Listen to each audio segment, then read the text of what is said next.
ETF index mutual funds నేర్చుకుని stock మార్కెట్లో రాణించాలనుకుంటున్నారా? వెంటనే ఈ నెంబర్కి కాల్ చేయండి.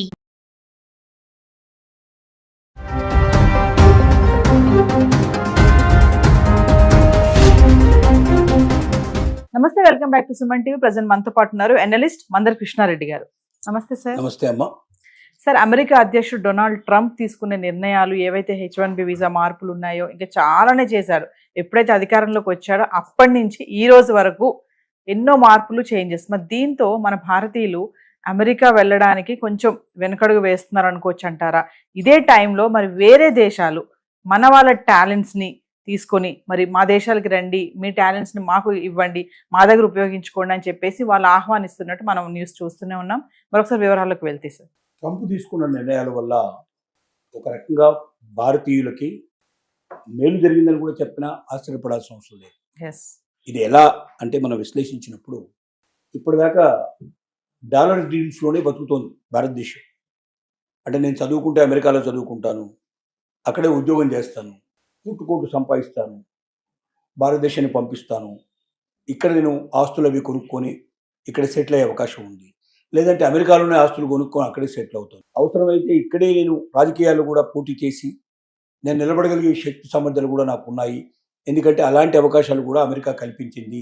అక్కడ ఎంతోమంది భారతీయులు సెనేటర్స్గా ఎలక్ట్ అయ్యారు, వైస్ ప్రెసిడెంట్గా కూడా ఎలక్ట్ అయ్యే పరిస్థితి ఏర్పడుతోంది, ప్రెసిడెంట్షిప్ కూడా పోటీ చేస్తారేమో అనేటువంటి స్థితి కూడా ఇండియన్స్కి కలిగింది. అంటే అంతదాకా సమర్థత అక్కడ పెరగగలిగే అవకాశాలని అమెరికా ఇచ్చింది ఇప్పటిదాకా. అలాంటి ఆలోచనలో ఉండి ప్రతి ఒక్కరూ అమెరికా అనేది ఒక కళ, ఒక కోరిక. పిల్లాడు పుట్టిన కొద్ది రోజులకే తల్లిదండ్రులే నువ్వు అమెరికా వెళ్దువు కానిరా, నువ్వు చాలా గొప్పవాడి అవుతావురా అని భావించేటువంటి స్థితి కూడా ఏర్పడింది. అందుకే మధ్యతరగతి వాళ్ళు కూడా అప్పో చేసి తమ పిల్లల్ని అమెరికాకు పంపించాలనే ప్రయత్నంతో చాలామంది చాలా కోరి బాధలు తెచ్చుకున్న వాళ్ళు చాలామంది ఉన్నారు. అయితే అక్కడికి వెళ్ళిన తర్వాత అంటే ఏదో రకంగా ఇక్కడ అతన్ని పంపించగలిగే పరిస్థితి ఏర్పడితే చాలు, పంపించిన తర్వాత అక్కడ ఏదో ఒక జాబ్ చేసుకుంటాడు, చిన్నదో పెద్దదో ఏదో జాబ్ చేసుకొని మెల్లగా డబ్బు సంపాదించుకుంటూ తన చదువు అక్కడ పూర్తి చేసుకుని అక్కడే ఏదో ఒక ఉద్యోగం సంపాదించుకొని అక్కడ సెటిల్ అవుతాడనే ఒక నమ్మకం, విశ్వాసం ఇప్పటిదాకా గత దశాబ్దాల కాలం లోపల భారతీయులకు పూర్తిగా నమ్మకం, విశ్వాసం కలిగించింది అమెరికా.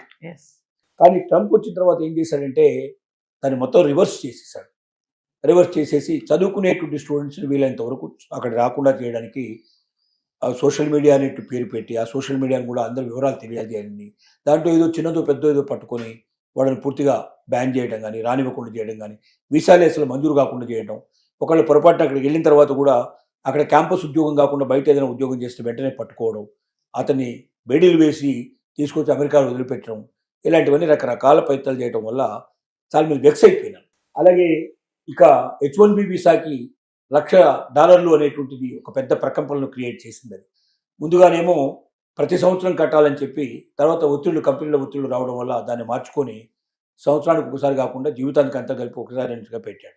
ఆ పెట్టింది కూడా ఎవరు కట్టాలి? కంపెనీలు కట్టాలి. $1,00,000 కలిపి ఒక మనిషిని తీసుకొని వెళ్ళాలంటే వాడు అంతకన్నా ఎన్నో లక్షల డాలర్లు సంపాదించగలిగే క్యాపబిలిటీ ఉండేటువంటి వ్యక్తి అయితేనే సాధ్యం అవుతుంది. కాబట్టి మామూలు వాళ్ళకి ఎవ్వరికీ ఇంకా అందరినీ ద్రాక్ష పండు అమెరికా. ఏదో అత్యుత్తమమైనటువంటి నైపుణ్యం కలిగిన వాళ్ళు ఆ లెవెల్లో ఉండేవాడు. ఇక్కడైనా ఇవాళ నిజం చెప్పాలంటే అమెరికాతో పోలిస్తే అమెరికాలో చాలా గొప్పగా సంపాదిస్తున్నా అని చెప్పుకున్న వాళ్ళకన్నా ఎక్కువగా సంపాదించే వాళ్ళు వాళ్ళ ఇండియాలో ఉన్నారు. కంపెనీలు అంతకన్నా ఎక్కువ పే చేస్తున్నాయి ఇవాళ. తర్వాత అలాంటి వాడికి తన కంపెనీ లోపల షేర్స్ కూడా ఇస్తున్నాయి. వాటి పెట్టుబడిదారులు కూడా వాళ్ళని భాగస్తులు కూడా తీర్చుకుంటున్నారు. ఇలాంటి పరిస్థితులు కూడా ఇక్కడ ఉన్నాయి. లేదా ఏముందో కొద్దిగా ఏదైనా స్టార్టప్ కంపెనీ పెడతానంటే బ్యాంకులు రుణాలు ఇస్తున్నాయి, గవర్నమెంట్ అనేక రకాల ప్రోత్సాహాలు అందజేస్తుంది. కాబట్టి తెలివితేటలు ఉండబడి వాడు అమెరికా వెళ్లాల్సిన అవసరం లేదు, ఇండియాలోనే అంతకన్నా ఎక్కువ సంపాదించగలడు. ఇక్కడున్నంత స్వేచ్ఛ, ఇక్కడున్న అవకాశాలు, ఇక్కడున్నంత ఆనందకరమైన జీవితం అమెరికాలో ఉండదు. అమెరికా అంటే రెస్ట్రిక్షన్స్ భయం, కొన్ని నిబంధనలకు లోబడి జీవితాన్ని గడపాల్సిందే. గట్టిగా చెప్పుకోవాలంటే మన ఇంట్లో కుక్క మురిగితే పక్కవాడు కేసు పెడతాడు, మన ఇంట్లో పిల్ల అరుపు వినబడిందంటే పక్కింటి వాడు కేసు పెడతాడు, మన ఇంట్లో రేడియో టీవీ పెద్దగా పెట్టుకుంటే పక్కింటి వాడు కేసు పెడతాడు. అంత భయంకరమైన జీవితం గడపాల్సి వస్తుంది అక్కడ. స్వేచ్ఛ స్వాతంత్రం అనుకుంటాం, బయటికి వెళ్ళి మాట్లాడాలనుకుంటే ఒక వ్యక్తి దొరకడం, కిలోమీటర్ల దాకా మనకు మనిషి ఎవడు కనబడ్డు. ఇలాంటి జీవితం మనం ఊహించలేము. మన ఇండియన్ లైఫ్కి అలవాటు పడే వాళ్ళు ఎవరైనా సరే ముందు ఇంట్లో జనంగానే పక్కింటి వాళ్ళు ఎవరున్నారో ముందు వాళ్ళ దగ్గరికి వెళ్ళిపోతాం, వాడితో మాట్లాడతాం, వాళ్ళు ఎవరో తెలుసుకుంటాం, మనం ఎవరో చెప్తాం.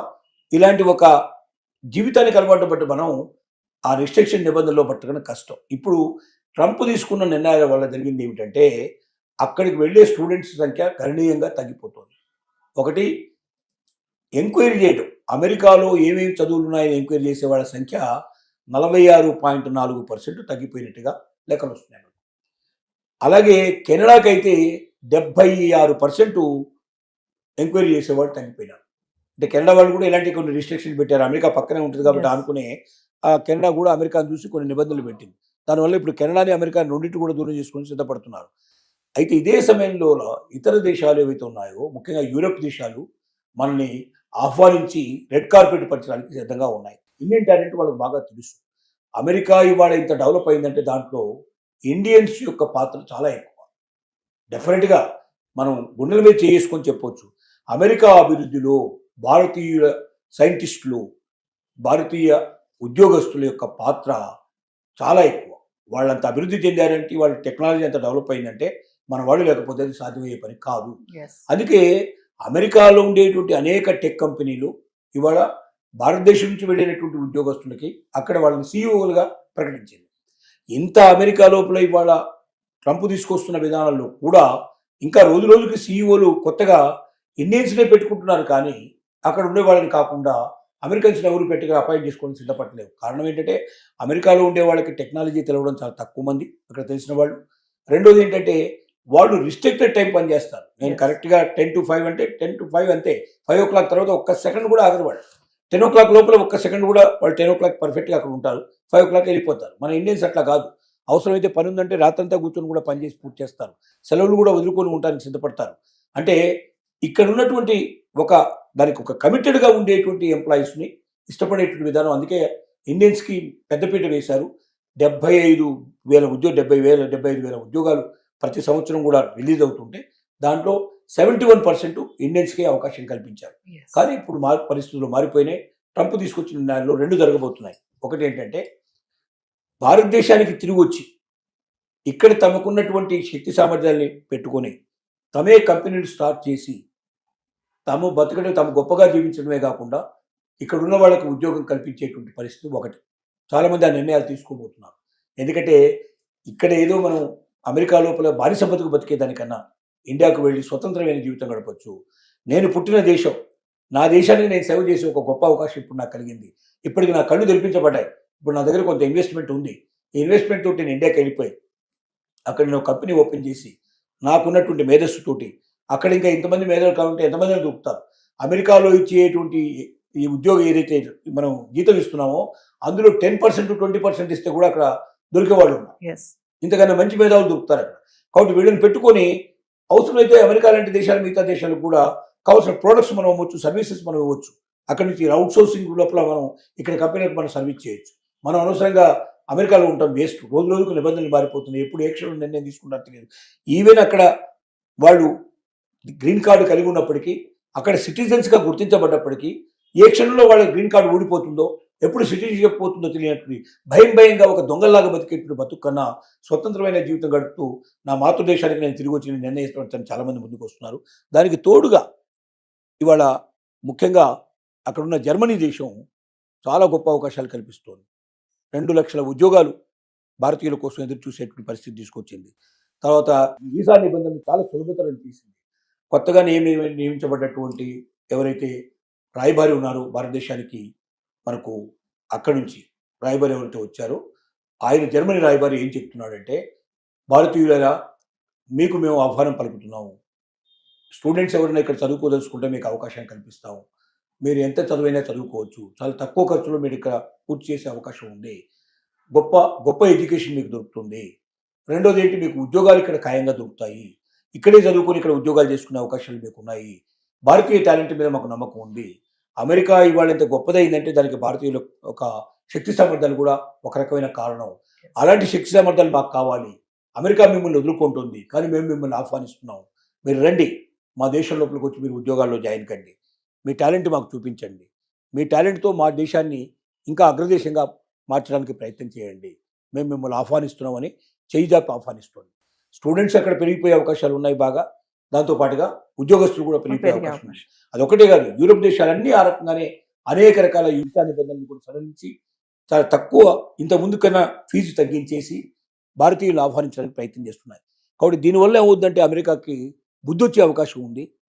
ట్రంప్ తీసుకున్న నిర్ణయాల వల్ల దేశ ఆర్థిక వ్యవస్థ ఎంత నాశనం అయిపోయిందో, చివరికి అక్కడికి వచ్చేటువంటి మేధావులు ఎంతమంది ఆగిపోతున్నారు, వేరే దేశాలకు వెళ్ళిపోతున్నారు, తద్వారా తాము ఏం కోల్పోయామో ట్రంప్ పోయిన తర్వాత కానీ, ట్రంప్ దిగిపోయిన తర్వాత కానీ అమెరికాకి తెలుస్తుంది. అప్పుడు బాధపడ్డా కూడా లాభం లేని పరిస్థితి కూడా ఉండొచ్చు. అందుకే ఇప్పటికే చాలామంది అమెరికాలో ఆలోచిస్తున్నారు, ట్రంప్ని రీకాల్ చేసి వెనక్కి పంపిస్తే బాగుంటుందని ఉన్న ఆలోచనలో కూడా ఉన్నారు. ఇలాంటి పరిస్థితులు ఉన్నాయి కాబట్టి దేశం లోపల ఇవాళకి యూరోప్ దేశాల యొక్క ఆహ్వానాన్ని ఎంతవరకు భారతీయులు మన్నిస్తారో, ఎంతవరకు ముందుకెడతారనేది మనం చూడాలి. జరగబోయేటువంటి పరిస్థితులు చూడాలి. Thank you.